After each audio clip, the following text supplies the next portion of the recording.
Dumako naman tayo sa balitang sports. Matagumpay na nadepensahan ng Creamline Cool Smashers ang kanilang titulo sa Premier Volleyball League o PVL Championship na ginanap kagabi.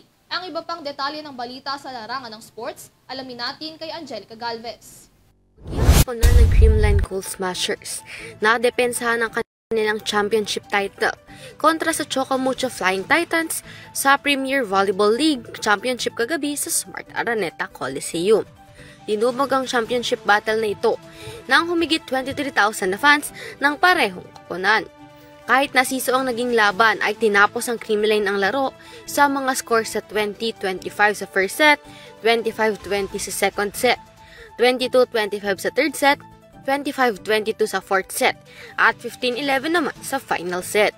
Dinomina ng power spiker ng Cool Smashers na si Gemma Galanza ang laro kahit na nalalamangan na sila ng Flying Titans.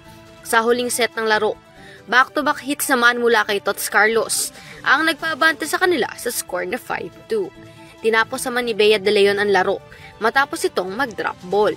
Samantala, pinarangalan si Gemma Galanza bilang finals MVP ng conference. Para sa EuroTV News, Angelica Galvez, sumasaludo sa bawat Pilipino.